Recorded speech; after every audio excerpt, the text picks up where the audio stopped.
So my name is Nikki. I work at Happy as well. I'm I'm a trainer there. I'm also the training manager. And I'm here to talk to you a little bit about putting the manifesto into practice. Because some of the ideas that we've talked about this morning are really inspiring, but I know what a lot of people that I meet are a bit like, well, what do we do on a day-to-day basis to make things different? So that's what we're going to focus on here. I hope to hear lots of ideas from all of you as well. So what we're going to start with is one key idea which we call pre-approval. And how many of you here delegate bits of work to either individuals or teams of people? Okay, so you're familiar with that part of it, so that's good. Pre-approval is just a tiny tweak on what you're already doing. When you pre-approve, you say to them, when you delegate, no matter what you come up with, no matter what solution you come up with, I've already approved it. You are good to go with this. So basically, you are approving their solution before they've come up with it. Does that sound a little bit scary? Okay, well, it might be a little bit scary, but it can get really, really amazing results. Because probably a lot of you have had the experience of being delegated to yourself, and you come up with some really great ideas, what you think are really great ideas, and you take them to your manager, and you say, here are my ideas, and they improve your ideas. Does that sound familiar? How do you feel when your ideas are improved? Someone at the back just did that. Okay. You said grateful? Oh, that's a very, you should be in the meditation session. That's a very Zen answer. I feel grateful. That's very big of you. I think most of us don't feel that grateful, though. Most of us, yeah, we feel a bit small and we feel a bit like, oh, well, if you wanted to do it yourself, just, you know. And a classic example of this, I think I can say this, I think he's left, is Henry. Okay, when he first started Happy, I mean, now obviously, you know, he's really into all this. When he first started Happy, you know, a lot of things there were based around how he did things. It was kind of how he wanted things, and all the training was based around the way he trained. And so if people came to him with ideas for improvement, really what they were doing was saying, we don't like your way, we've got a better way. And he wouldn't always like that. Because, you know, actually, and as managers, quite often we've got that same situation where we have created a whole lot of systems and processes. Perhaps we used to do the job and we know we can do it really well. And then as a manager, we think, well, yeah, you know, we've already done the best. You know, we've got the best system in place. What can our people bring? But we've said we feel small when other people, you know, improve our ideas. And we're missing out on a whole load of goodwill and real motivation when we actually say, look, we've already had all the good ideas. We don't need yours. So I'm pleased to tell you, he can hear this bit, that Henry has changed. And here is an example of this. Okay, so this is my colleague, Johnny. Okay, he works at Happy. And recently, he was pre-approved to completely change our website. Completely pre-approved. So such that even on the night before, well, the night before we went live, literally in the evening, was the first time that Henry saw the website before it went live. By which time there's no way he could say, I don't like that, I don't want this changed, I don't want that changed. So Johnny already had a lot of the skills and knowledge needed, but not everything to create a website. And that's really important. If you're going to delegate to someone, if you're going to pre-approve something, they need to have all the information that's relevant. So we'd recently been through a branding exercise. Johnny knew all about the branding. He's pretty good on web stuff anyway, but we also sent him on some training, learning all about search engine optimization and all of the good things. So he felt really skilled up and prepared to take on the project. And that's another key point, because quite often we delegate things to people, and then later on we realize, well, they didn't really have all of the information they needed, and they didn't really have all the skills they needed. And then we go, oh, see, that didn't work. Better if I do it myself. Or I'll improve their ideas now. So pre-approval is about making sure you get all of those ideas out there up front. So, and I remember one time when I was actually talking to Henry about something, and Johnny mentioned the website, and this was about 2 weeks before it actually went live.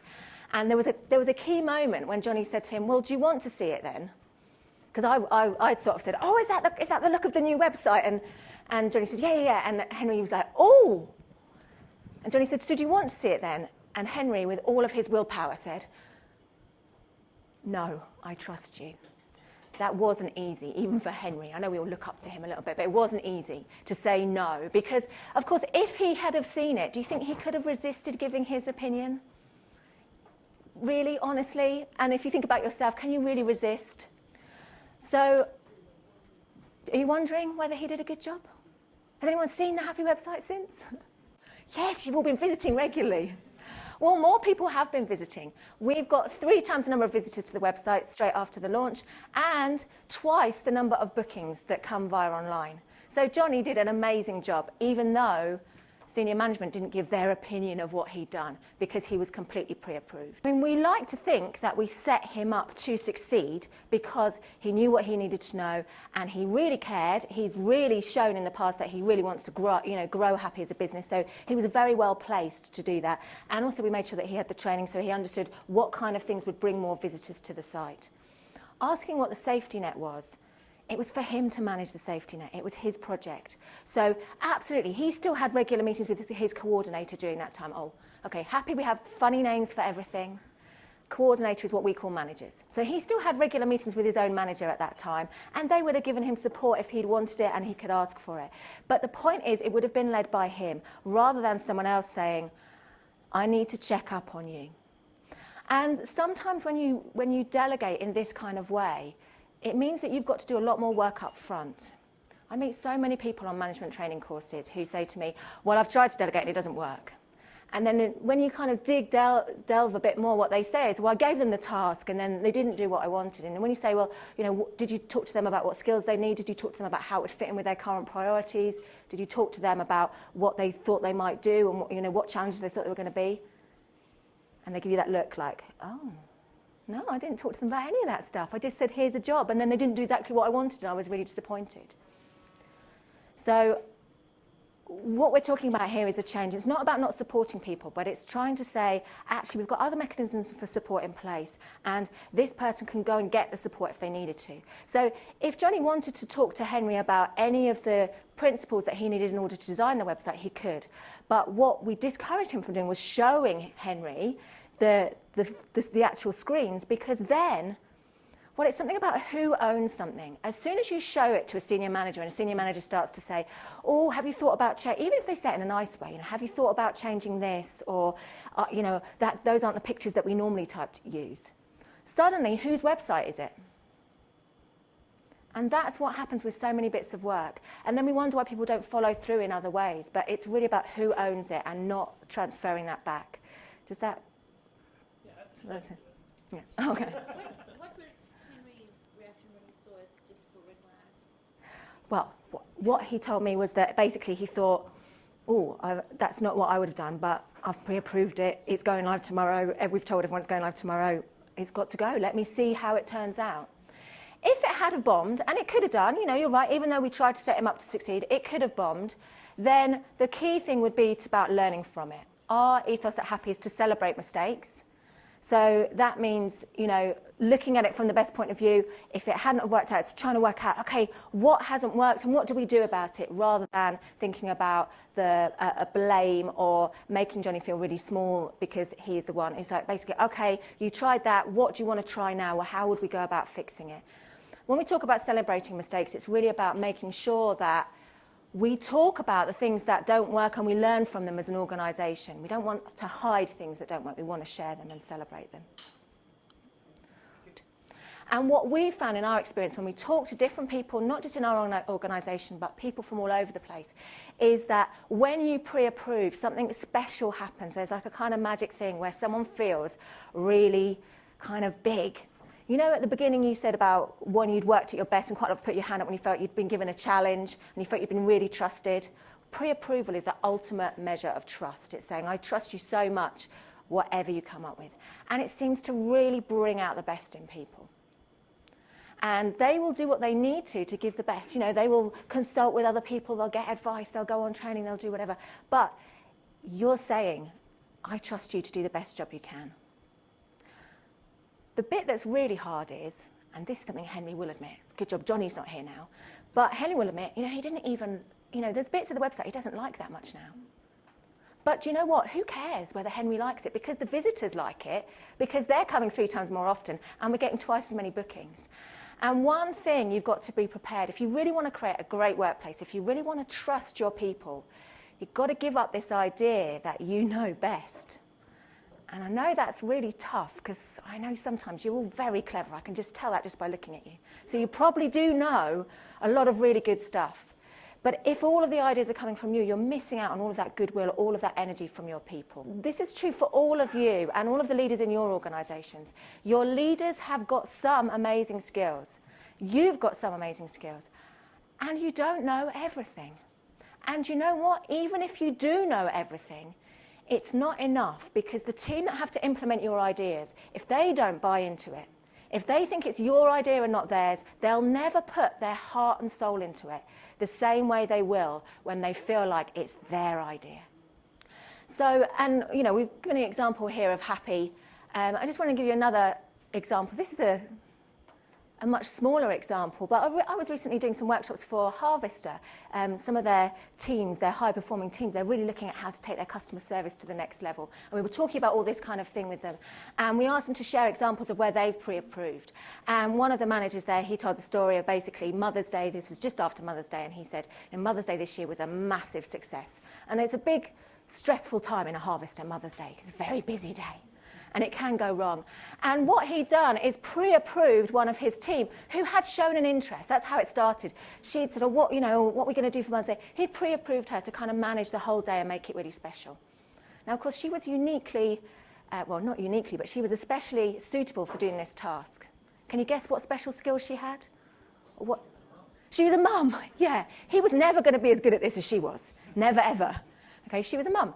And of course, one of the things she did is she gave out flowers to all the mothers on the day, which, you think that would be a really nice thing if you were taken to Harvester for Mother's Day. So, and that's just an example of something. And again, he didn't know before the day what she was doing. He just let her get on with it. And she felt really motivated and was really kind of on the day. You could see she was really, really proud of what she'd achieved. So what I'd like you to think about now is, what could you pre-approve? So it might be something, small, like the Mother's Day thing. It might be a very discreet project. It could be something massive, like the website. It might be something in between. But I'd like you to start to chat, perhaps in groups of 3 or 4, so maybe half a table or a third of a table. What could you pre-approve? And what I'd really like you to think about is, if you can identify what you could pre-approve, one thing, what would be the real benefit? What difference do you think it would make to the person that you pre-approved in terms of how they undertook the task, how it would impact their motivation? Okay, I'm going to stop you there. Okay, let me stop you there.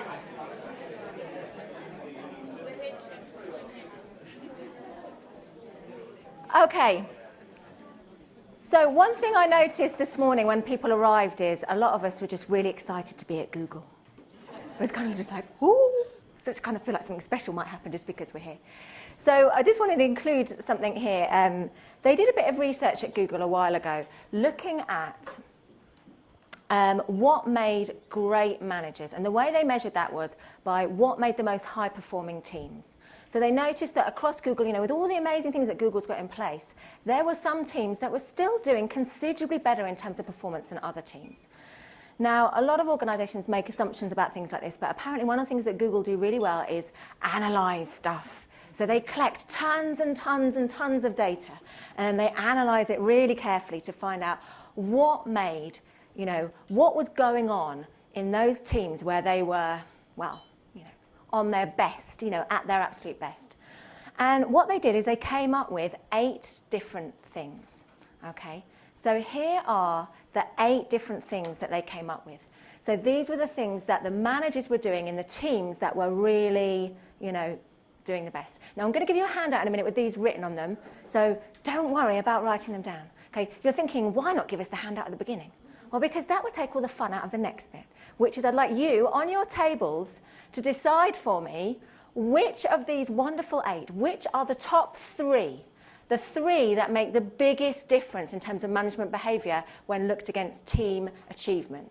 Okay, so on your tables, or if you want to be sort of 2 parts of a table, okay, which are your top 3? Can you grab one of those spiky things and write them down as well? So write down the ones that you think are the top 3.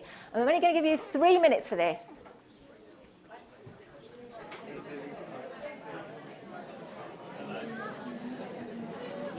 Time's up, guys. Can you please hold up for me your answers? Okay, hold them up for me. Well, this is a test of my eyesight, isn't it? Oh dear, I have a feeling I might fail. Okay, so we've got clear vision and interest at the back. We've got empower, communicate and express interest. Okay, empower, coach, clear vision. Empower. Good communicator. Good communicator. A lot of people come up with that one, good communicator. Clear vision again here, coach. Okay, it's very, you're going to have to read it for me. You're right. No way I can read that. Empower, good coach and vision. Oh. Yeah, that's what we went for. That's what you went for. Which ones, Kate? Empower, coach and vision. Empower, coach and vision. Well, you're all good, but no one got it completely right. Okay? Now, I knew Kate would get one of them because you should have heard, there was a big clue from Kate's session about something that really makes a difference. Okay, so the number one factor was be a good coach. Empowerment, which I think most of you thought was important. And the other one was express interest, which we had quite a few groups over here got that one. Probably the big shocker here, which one are you most shocked by? Communicator and vision. Yeah, a lot of people are like, what? How is that? This wasn't a survey that was looking at what's the difference between the really rubbish managers and the ones that are all right. And probably, if it was, then vision and communicator would have been there. This was from good, because I think probably most people at Google are pretty good. This is good to great. This was the really amazing managers. And these are the three, from all of the research they did here at Google, from all kinds of different departments, the three that made the most difference. Okay, so be a good coach, empower, don't micromanage, and express interest. Express interest is just really, that your people actually matter to you. They're not just, they're not just there. You're interested in them as a person. You're interested in their ideas. You genuinely want them to do well. It's very hard. That makes such a huge difference to people in terms of how motivated you feel. Just whether you think your boss even notices you makes a massive deal. Okay, but be a good coach did come out really high. So coaching is something we've probably heard quite a lot about. We heard that Kate at Kingston Hospital they've got a whole accredited coaching program, and there's a lot you can do around that. But I don't know about you, but sometimes I feel a bit like with coaching, it's like, it's something that professionals do, and I'm just a manager, so I'll just avoid that. So I wanted to show you that a little tiny bit of coaching can make a big difference. In fact, a little tiny bit of coaching is just child's play. This is my friend Ted, and Ted is a really nice little thing to remember if you think, I really would like to be asking a few more questions. Because really, that's what coaching is. Coaching, well, there was a lovely slide earlier from Kate that explained what coaching was, but, basically, it's about people being able to solve their own problems. It's about people coming up with things for themselves and being able to implement and feeling resourceful for themselves. So you're thinking, how is TED going to help here? So TED is just an acronym. So these are 3 questions you can ask, really simple questions. The reason, by the way, that we're going to go through these TED questions is because you probably know all about questions, who, what, when, why, how, where, and there's loads of detail about coaching, like don't ask too many why questions and all of this. But actually, sometimes if we're not that experienced of using questions and we use a lot of who, what, when, why, how, it can feel a bit like the person on the receiving end is a bit like, oh, this, oh, that. It's almost like a bit like an interrogation sometimes. So if we're not that skilled in using them and they're not that used to it, it can feel a bit difficult. And what people have found is that these 3 questions, so tell me, it's not even a question, is it? It's an invitation. Tell me about what happened last week. Tell me about what you're thinking around this project. It opens up for them to really explore their own thinking on the topic. Another one is explain. Yeah? So explain what approach you're thinking about taking. Explain why that was so difficult last week for you. What was the issues that it brought up? Yeah, so it could be any kind of question. And the last one is describe. So those are your TED questions. Tell me, explain, describe. And they're not like, I don't know why I keep calling them questions. Clearly, they're not questions. They are invitations for the other person to open up and start talking. So we haven't got long for this, but what I'd really love you to do, if you haven't used these before, is just to have a little go at using them. So can you pair up with someone on your table? And just if they're willing, one of you decide of something that you think, actually there's a project I'd like to kind of explore my thinking about, I'd like to kind of get a bit of a start with at work. And the other person, I'd like you to have a go at just using tell me, explain and describe to get them to open up and explore their thinking about this a little bit and help them get started. Okay, so pair up. One of you think of a situation at work that you wouldn't mind, you know, a bit, something you'd like to explore a bit more. It might even be how you're going to pre-approve when it feels so scary. And the person that's doing the coaching, in the loosest possible sense, you're going to use these tell me, explain, describe to help them with their thinking. Okay? I'm going to give you about 3 or 4 minutes for this.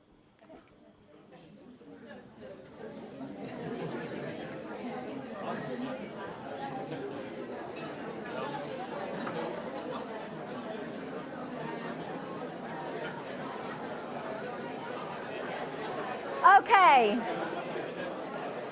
Okay. I'm going to stop you there. I'm going to stop you there.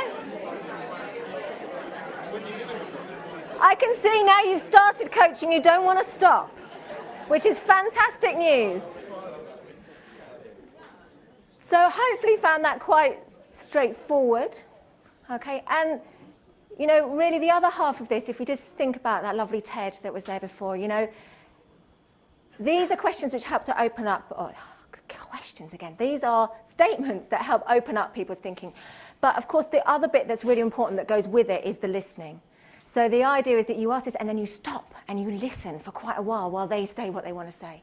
And if you feel like there's more to come out, you might say, tell me more. And then you listen again. These are no good if you don't do the listening bit in between. They're completely useless. And again, that's where one of the things that sometimes people find quite difficult. So when we think about being a good coach, there's definitely room for the real professional coaching. We've got one down the front here we mentioned earlier. You know, that's great. And for all of us as managers, a little challenge for us is just to think sometimes, actually, when they ask me that question, maybe I won't jump in with my advice and my answer. Maybe I'll step back first and ask them, oh, tell me what your thoughts are about it. Explain what you think could make a difference in this area, rather than jumping in with things ourselves. So it's almost, in the short term, if you haven't been doing a lot of coaching before, it's a practice of kind of zipping it. You know, you think, I know what exactly I should tell them to do here, but that's your solution, not theirs. Can you pause a little bit and get them to come out with something for themselves? Okay, let's move on.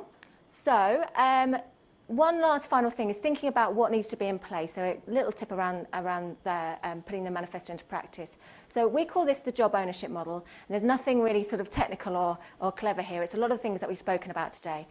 When we talk about job ownership, what we mean is what needs to be in place for people to really be able to feel like they own stuff, people to really be able to feel like they make a difference, and they'll take responsibility because they feel it's theirs. So 4 things that need to be in place. The first one is principles. So they need to know the principles with which they're working within. Sometimes that might be very similar to values. If you think about what Kate said about Kingston, actually those values really help people to decide how to behave around the place. I'll give you another daft example of principles. We mentioned Abel and Colin earlier. In the interest of balance, I should mention Riverford. They were one of their main competitors. I've also done some work with them.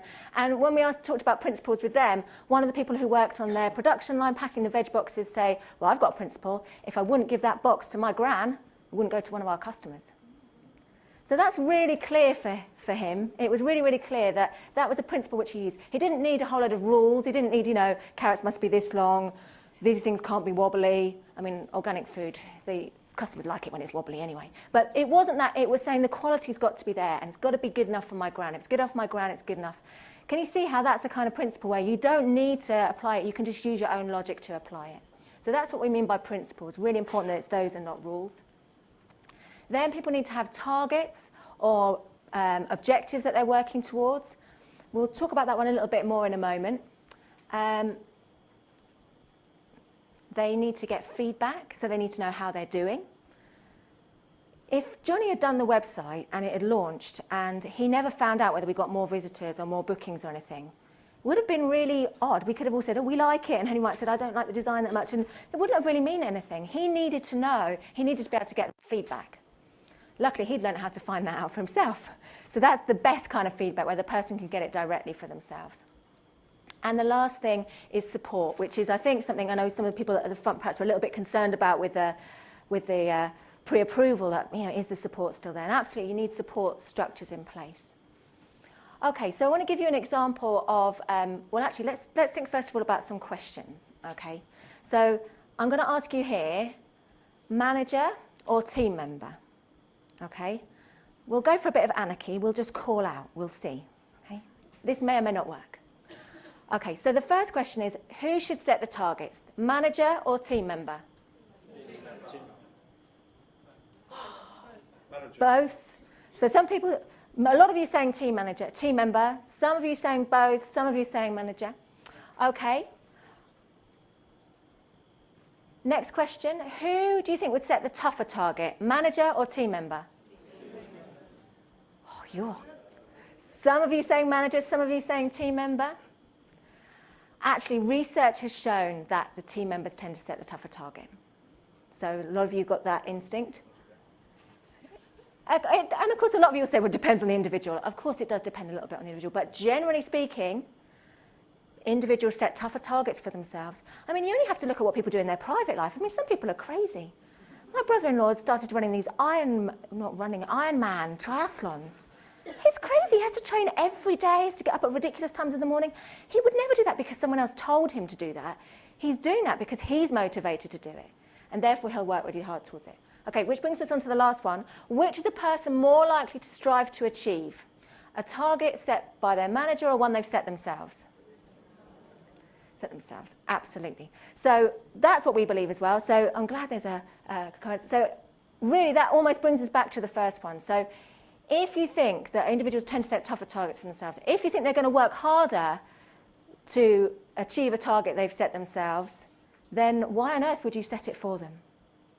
And what often happens with feedback is that the way they get the feedback, it comes through a certain channel, often through the hierarchical channel of when you meet with your manager in a month's time, they'll tell you how you've been doing. Well, actually, for most of us, that's no good. We want instant feedback these days. We want to know, is this last thing we're doing working? So thinking about how people can get feedback and whether they can get it themselves and whether they can see. You mentioned quarterly as well. That's something else that I wanted to tell a story that's it's not about sales, but it is a similar one. So this is Natalie. I've called her the Essex Wonder Girl up here. She is one of my colleagues, another one of my colleagues. Well, she is for a couple more weeks before she goes off because she's just about to have her third child. Anyway, Natalie, she's one of our smoothies. Told you we had silly names. That means she works in the customer services department. She helps run everything with all the other people in the team. And one of the areas that she particularly looks after is credit chasing. And she's done it for a long time. But recently, her and her manager started to look at things slightly differently. And what had there been in the past is this kind of thing of just do the best you can with credit chasing, the less money owed, the better. But that's it's a bit wishy-washy, yeah, I agree. It's a bit like, well, just do the best, And she's very good at credit chasing. The trick, by the way, is she's so nice. She charms the money out of them. It's brilliant. I don't want to say, well, she doesn't charm money out of people. They owe us money. She's just, she's not any kind of fraudster. They have committed to buying something. Okay, but she's good at it, and she's been doing it for a long time.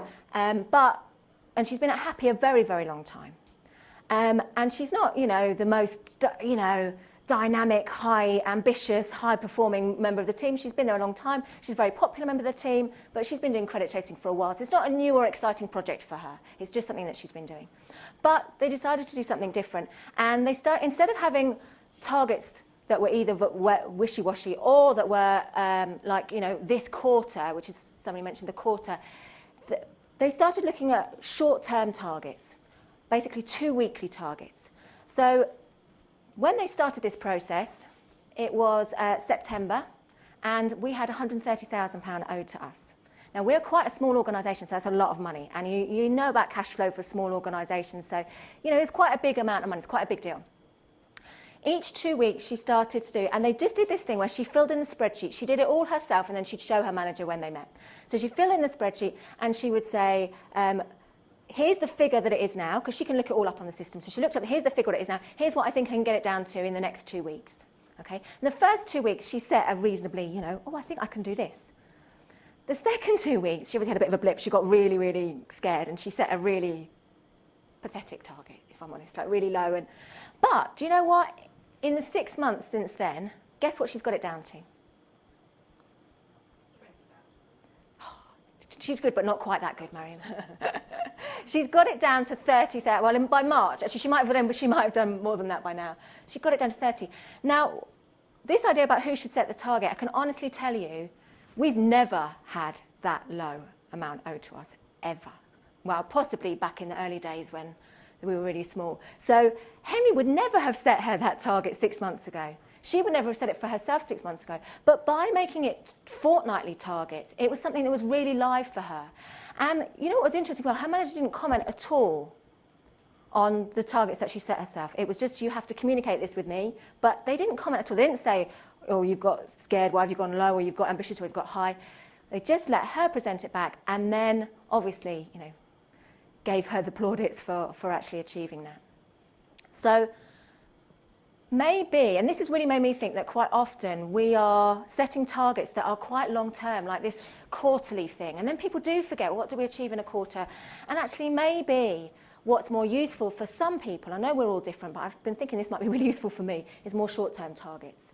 Short-term targets that we set ourselves and we can see really clearly how we're doing against those. So last bit, because I think the others are going to come in again in a minute. So while we're finishing up, what's needed in your organisation for people to be able to set their own targets? So think about some of the people in your team. What could they do to be really involved themselves so that they are being able to kind of make that difference for their own performance? Okay, so a little chat until we get chucked off.